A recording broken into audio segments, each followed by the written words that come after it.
I, first of all, want to thank everyone for coming this evening and joining us. I just barely contain my excitement. I'm sure that you all, like myself, like Constance, are huge fans of Dexter Gordon, which is why you're here.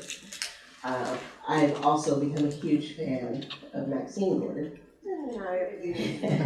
And it's an absolute pleasure to welcome both Maxine and Lyle here tonight for this wonderful program. Thank you, Elizabeth, as well, for sharing a bit about the organization. We were founded in 2013, Maison Noire, Américaine. We were originally Maison Noire, Américaine, but we wound up shortening it because most people could remember the whole thing. And they can remember Maison and they can remember Noire. And so we're like, okay, we got you. Too many words, okay. So we shortened it. So now we're Maison Noire, Américaine. And we enjoy putting together programs just like tonight to share this amazing history, music, culture, literature, etc. And we have all of that tonight. So we're very excited about that. Before we introduce our guest, I want to just also thank a couple of individuals who are here tonight. Ricky Stevenson, who's here from Black Paris Tours. And Denise King, who's also joining us from Paris. A very well-known jazz vocalist who has taken Paris by storm. Yes. And she will be performing, I think, in the Bay Area as well. And so I would likely add the Bay Area to that as well. So thank you very much for being here tonight. I want to thank our volunteers, Elaine Lee, author of You Go Girl, and a travel enthusiast, and Philip Bryan. I don't see him, but he's been helping out a great deal as well. So I want to just open this really quickly with how this event, this evening came to be. It was a chance meeting, actually, last April 2018. I was in Paris with a group that I'd taken to Paris for a tour. And I walk into this wonderful jazz club called Chez Papa. And who's sitting there? But Miss Maxine Gordon, along with Ursula Kersen and Velma Bourri, two very well-known individuals in the Black Paris community. Ursula's a musician, and Velma we describe as the grande dame de Paris. She's just the everything. When you think of Paris, you think of Velma. She's been there for quite some time and has welcomed many of us to Paris when we arrived. And I walk in and I see Maxine sitting with these two, and I'm like, oh my goodness, hi. And so we start talking, and she's like, well, I'm working on this project, and I'll be doing a book tour soon. And I'm like, okay. Well, I gave her my card, and I said, well, if you're ever in the Bay Area, let me know. We might be able to put something together for you. And here we are. So I want to thank you. Well, thank you for taking up the invitation and for joining us tonight. I'm going to give you a little bit of background on Miss Gordon, just so that I'm sure you guys have read her biography, but I'll share a bit more about her. Miss Gordon was born in New York City and has a long history in jazz, which began as a teenager, when she and her friends would go to Birdland in the Village Vanguard to hear Miles Davis, Sonny Rollins, John Coltrane, Art Blakey, and the classic jazz messengers group with Lee Morgan. These are people that I'm sure you guys have not heard of. Have you heard of them? No. Major players. She began her career in jazz as a road manager for Gil Evans when he had a large group, and then worked in Europe as a tour manager for groups and festivals. It was during her time in Europe that Maxine was sent to assist Dexter Gordon, and that's when the magic happened. He and his group were on their way to Scandinavia, and Maxine, actually, one of her roles was to help the jazz bands navigate Europe using the rail system, which was all by book back in those days. Nothing clearly online. Couldn't track your route. You had to map it out, right, using these books. And that is where she met Mr. Gordon, and the rest is history. Now, tonight, we'll hear a bit more about that story. I won't give it all away in my introduction, but we're very, very grateful that you came to join us this evening. And with that, I'm going to hand it over to my assistant director, Constance Bryan, who will introduce Lyle and tell you a bit about our musical guests tonight. Thank you, Robin, and thank you all for coming out. I wanted to acknowledge some members of the Oakland Public Conservatory of Music. Could you please stand? They are going to be treating us this evening. We have some young people, I think in the back. Please stand up. Thank you. And grandmother and mother who are bringing out these children, that is no small feat. So we are so grateful to you. Thank you. And we're really looking forward to hearing from you later on this evening. Again, my name is Constance Bryan. I'm the Assistant Director of Maison, Noire, Américaine. And I also wanted to thank with all our hearts, Elizabeth and MoAD, all the wonderful staff here working with us on this event. I have the distinct pleasure of introducing Mr. Lyle Link, who will be our moderator for the evening. Mr. Link is originally from the Washington, D.C. area, but he's now the lead teaching artist at SF Jazz. He's performed all over the world. He's performed with, among others, Patti Austin, Patti LaBelle, Isaac Hayes, Aretha Franklin, and he has jammed with Prince. And there's a really interesting blog online about that. You gotta catch that. It's amazing. So we are thrilled that he's here with us this evening. Thank you so much. I should add that Mr. Link was a history major at the University of Maryland before he pivoted to pursue his musical talents. And so he is perfectly positioned to be in conversation this evening with archivist, historian, and amazing special guest this evening is Maxine Gordon as they discuss the life and the legacy of a true jazz titan, Mr. Dexter Gordon. So, without further ado, we're going to turn the evening over to Mr. Lyle Link in conversation with our very special guest, Ms. Maxine Gordon.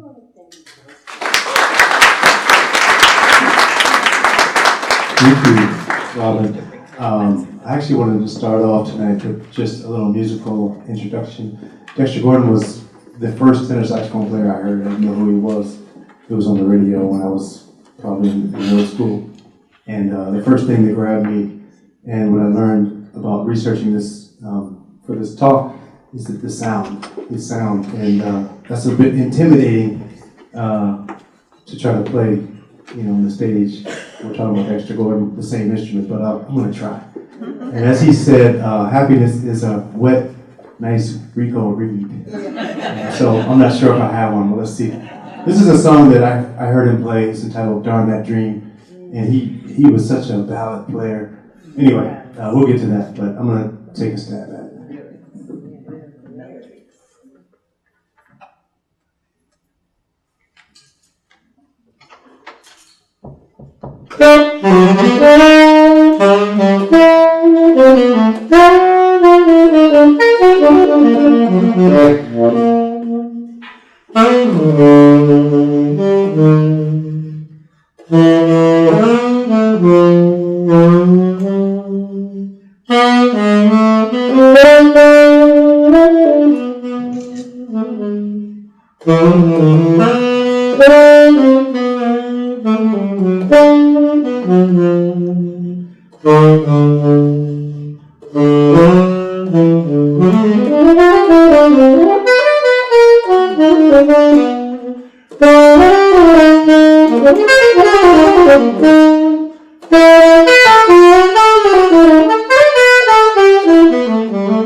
Thank you. All right. Beautiful. So, first of all, it's an honor to be here with you, Maxine. I have so many questions for you, but I just want to cover a few things that grabbed me in the book. And since I had so many things to talk about, I actually like to prepare. Like when I'm playing a gig, I like to learn the music. But I want to make sure that this is kind of under your, direction as much as. First thing I want to talk about is just in the first part of the book, you talk a lot about Dexter's background, his genealogy, and actually, it sounds like when he was preparing his notes, that was really important to him. He talked about his French background. So I was just wondering, why was that so important for you all to address? Okay, good. I can answer that, but before I do, I want to, if I can, acknowledge the presence of my child, Bobby Hutchison and Rosemary Hutchison's son is Teddy Hutchison, who's here, right here. And he has a lot to do with the book. And he and my son grew up together. They're born months apart. Woody's older, right? Like 4 months or so? Yeah. But they grew up together, and because I'm afraid of nature and insects, Woody came here and went camping with them and went out on the boat and, basically grew up part of his life in California with Teddy, and they're still like that. So we're very happy he's here because Bobby and Dexter and Billy Higgins had a bond that really speaks to the way jazz musicians play and live, because they communicate on such a high level, and Bobby Hutchison was such a genius, brilliant on all levels, that in very few words, they could play this music, that you were like, how did they do that? We've been around it a long time, I never figured out how they did that, right?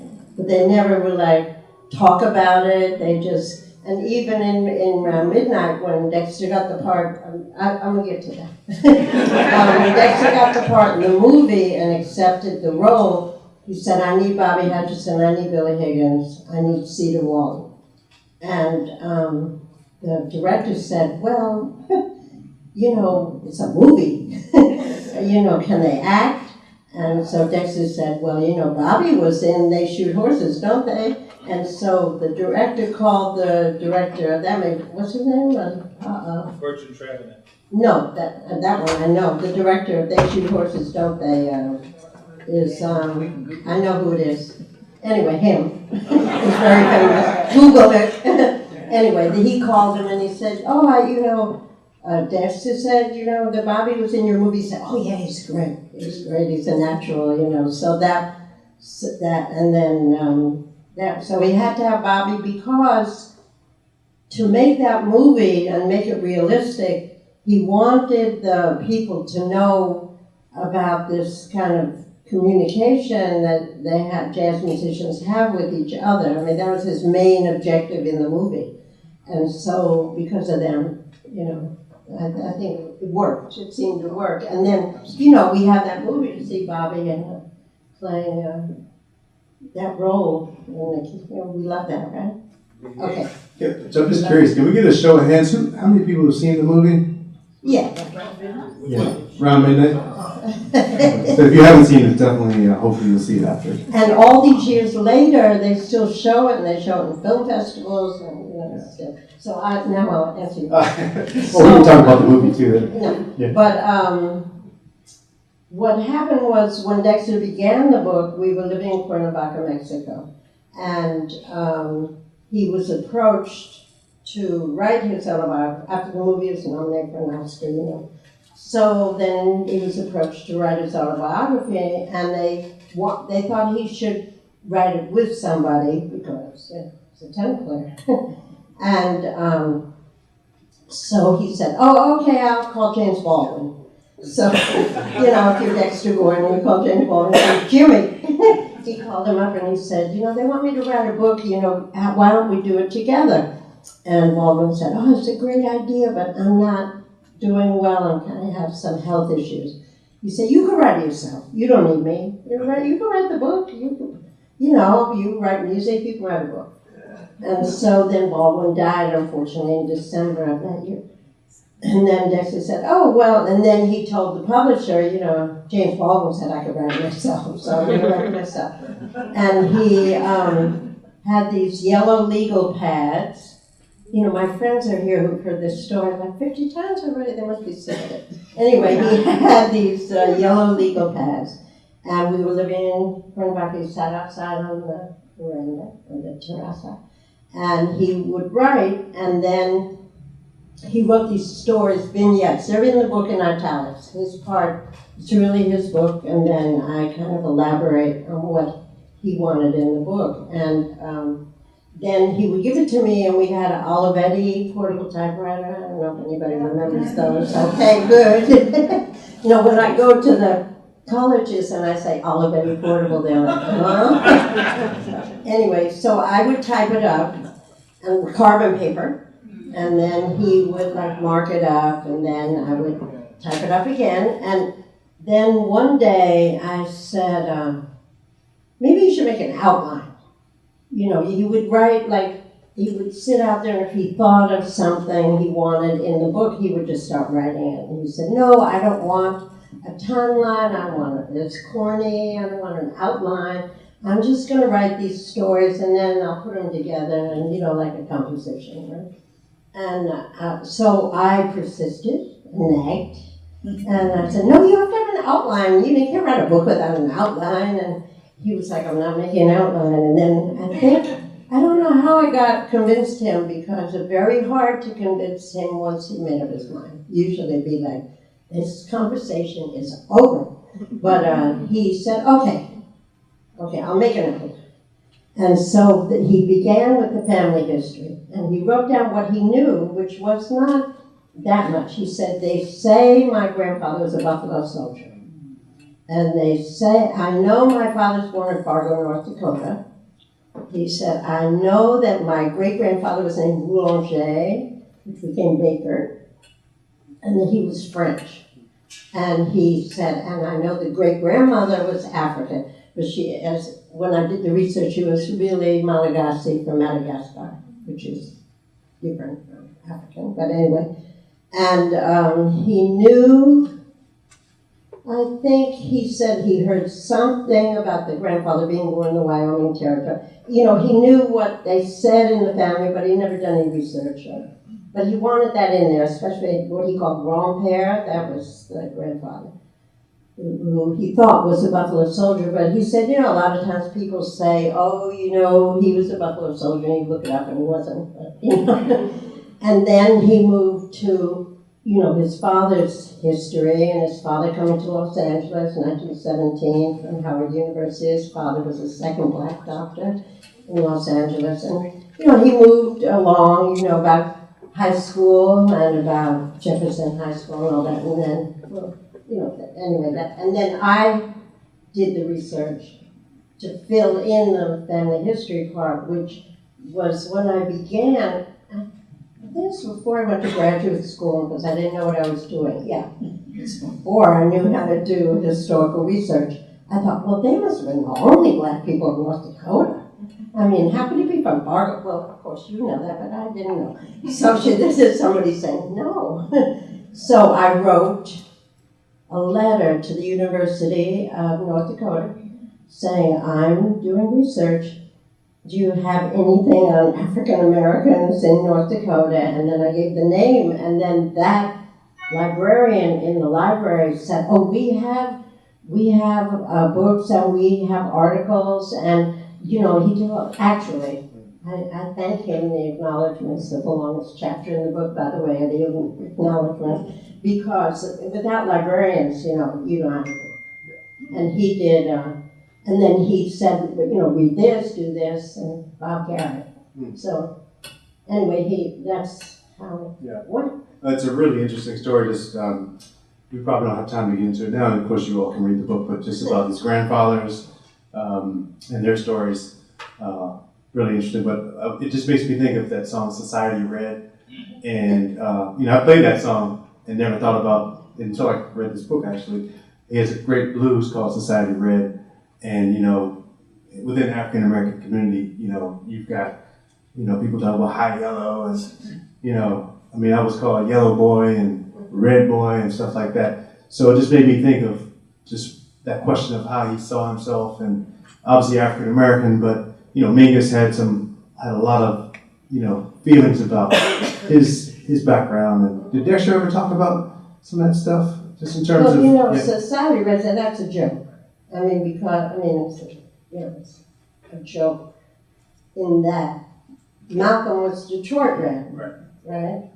And you got Red Fox, right? But in that time, when they started calling him that, because he combed his hair, it really was red, What he said about that is the baddest brothers are light skinned, don't mess with it. That was his remark on, look at Malcolm. You know what I mean? So, but he didn't really, in terms of color, the red thing, the society was the part, like he thinks. It was kind of like, oh yeah, he thinks he's, comes from. So, because his father's a doctor. It was like, and then they used to make fun of him because he had two handkerchiefs, one in his pocket and one here. And our lady said, who had two handkerchiefs? And he was like, I come from Los Angeles. So, there's kind of a lot of Dexter's stuff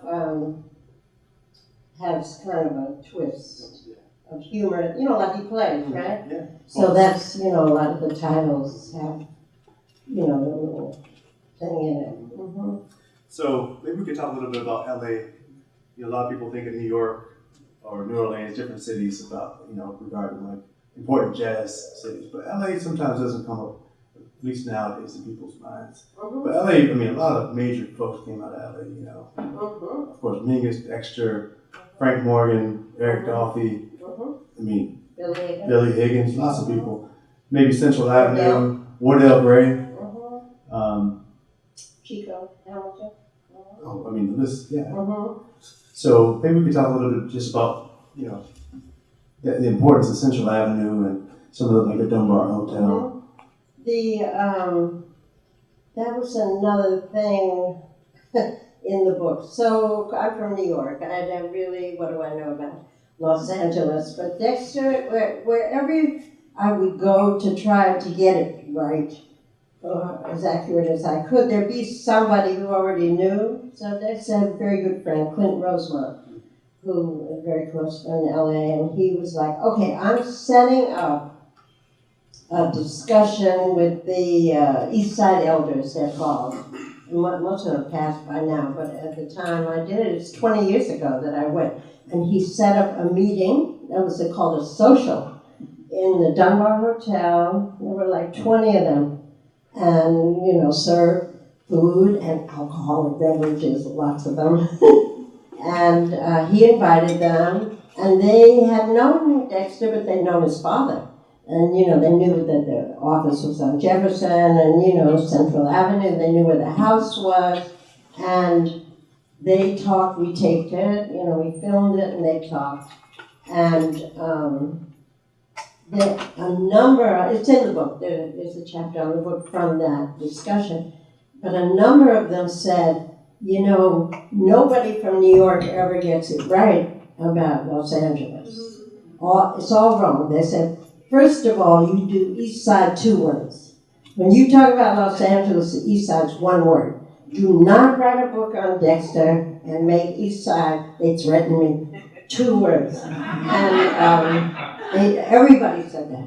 And then, there wasn't a lot of research when I began, but now there's Stephen Iswardi has all the interviews, Central Island of Sounds. It's like great oral history. There's a lot of material now about Los Angeles. But when I began, there was like one dissertation on the history of African Americans in Los Angeles. But recently I went back there. I went to UCLA because my PhD advisor was Robin Kelly, who wrote the Monk book. And so he invited me, and I had a book talk at SO1 Books. Do you know this bookstore in LA? 30 years, black-owned bookstore, great bookstore. So I had a book talk there, and it was filled with like older gentlemen from LA, and I was like, uh-oh, they're back. And the ones who were still living, a lot of people came, and this man stood up and he said, "I'd just like to say she got it right." So I was very, very proud of that section because I was very careful. And also when, from the information from them and other research I did with, because I met the lawyer who was, when Thurgood Marshall's partner was Miller. This was his son, so they knew when, it was Los Angeles, very late to integrating. I don't know if you know how McGee called it Mississippi with palm trees. Yeah. So, yeah.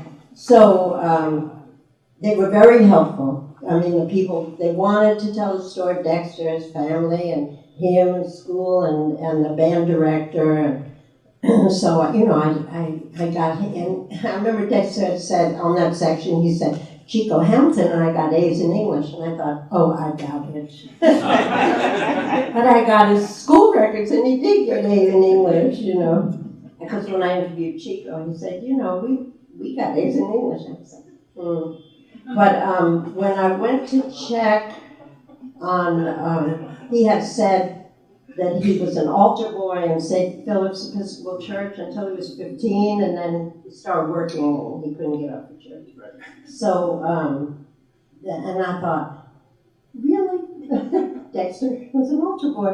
And, that he was baptized christened in the church. And so I went there and I said, do you have the records like from 1923? And they were like, yes, in the basement, So I went down, and in fact, it was all true what he said. Most of the stuff that he wrote turned out to be, actually fact, which doesn't always happen.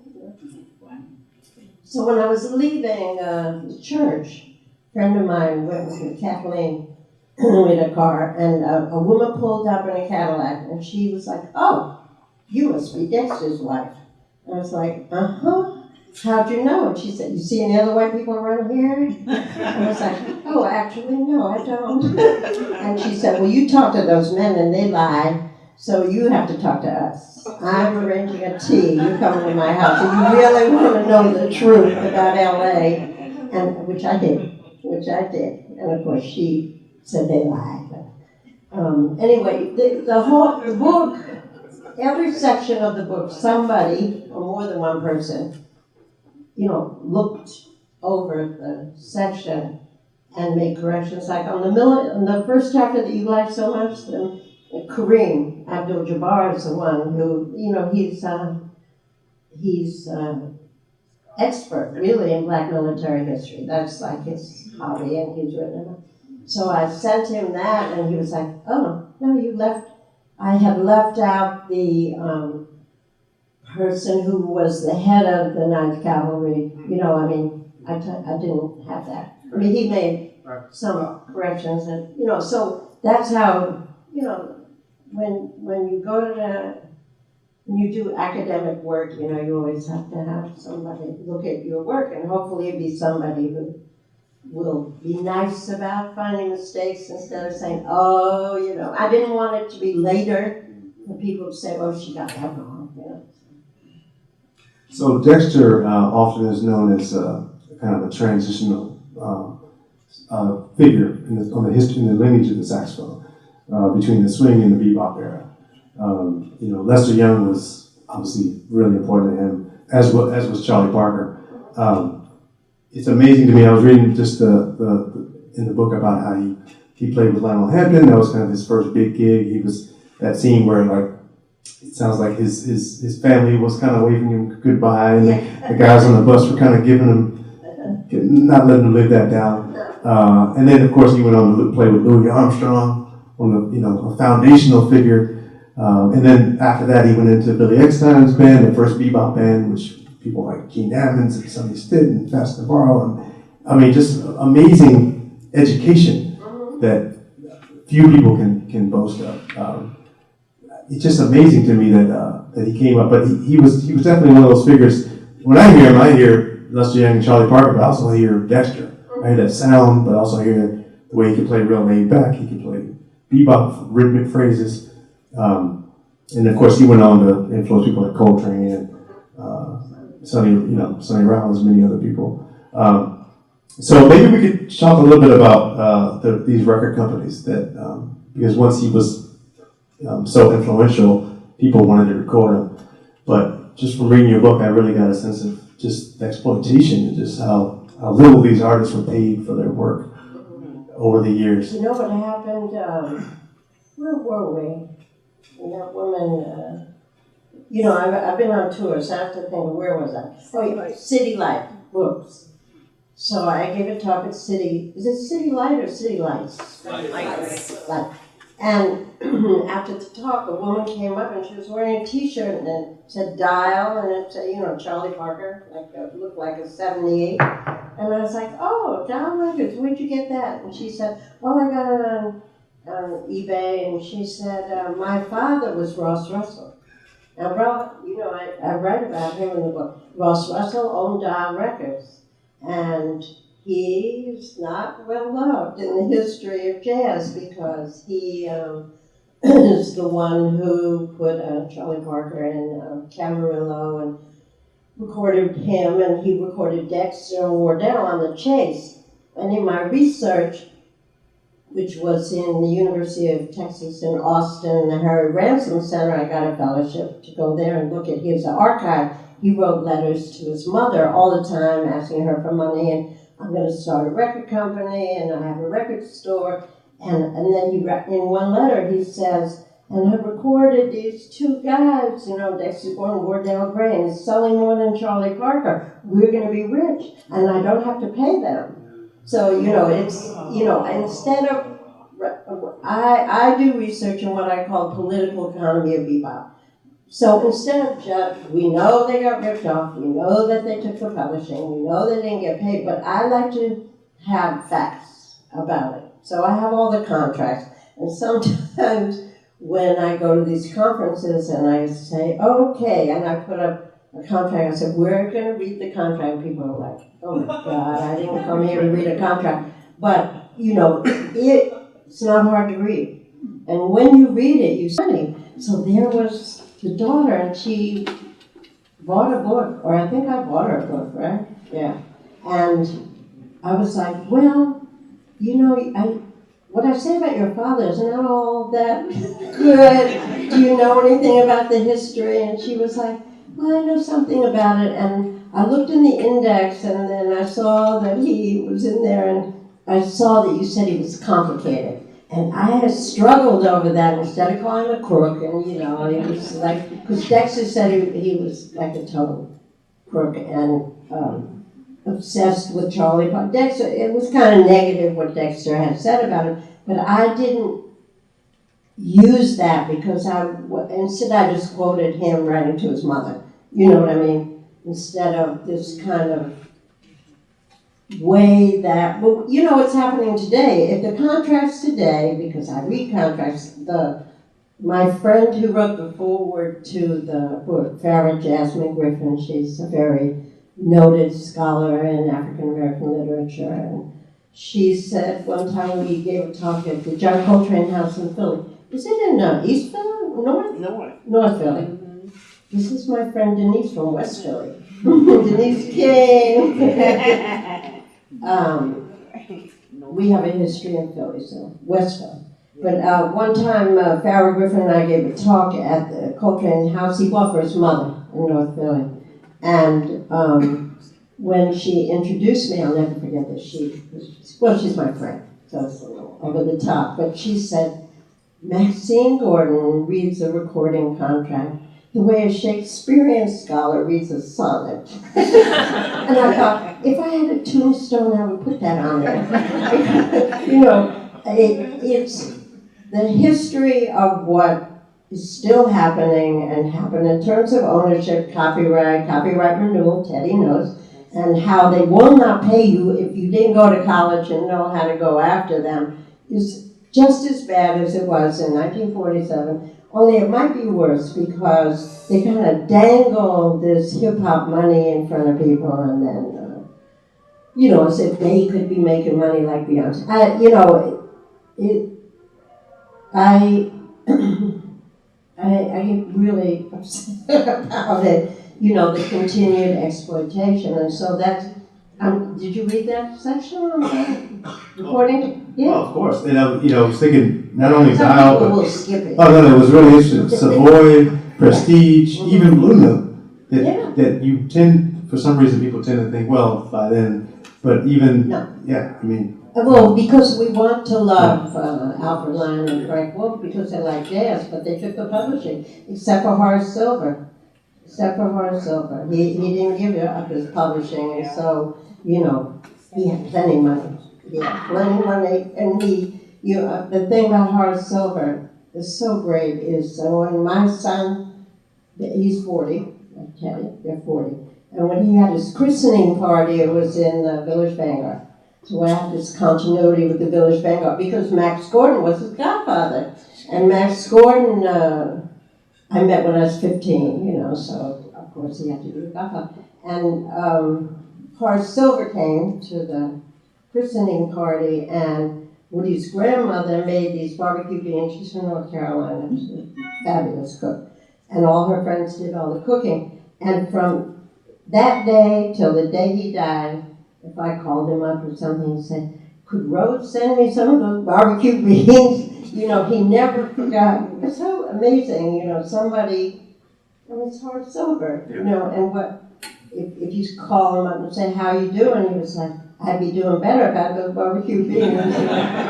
You know, so, but you know, that's what happens in life, you know, certain moments and certain things that either you ate or someone said, you know, like, because she's sitting here, I'm thinking about Denise. She's a very great singer. But we were in Paris. Were you there? No, Ricky wasn't there. At the Brothers, when they had the party in Paris. I never heard Denise. But we were in Paris, and you know, they had there's a group. They're called the Brothers, and they are African Americans who went there and didn't come back.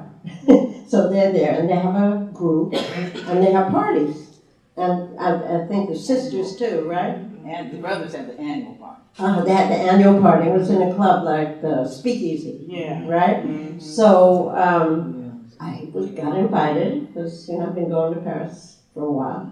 And at that party was like, I don't know how many singers, maybe 10. You know, they had a band, and you know, everybody who's living there, you know, thinks they could sing. I said I wouldn't do that. You know, people sat in, and you know, it's like we're having a party. And at the end, Denise got up and sang, and everybody was like, "Oh my God, oh my!" Well, you'll hear her. She'll be a peep on piano. I'm doing that for her. And so, from that, when I heard her, I went over. I was like, "Oh my God, where are you from?" And she's from Philly, and I have a big history with Philadelphia. And she's from West Philly, and so we go like that, West Side. But so we, from that moment, because when I heard her and knew where she is from, which all you have to say West Philly, then I know where she eats and everything about her. We know where to get chicken wings, right? And we used to come from New York to get chicken wings in Philly. When I met her, reminded me of something about the book, which is what Dexter wanted. And Dizzy said it once. He said to me, we know each other when we see each other.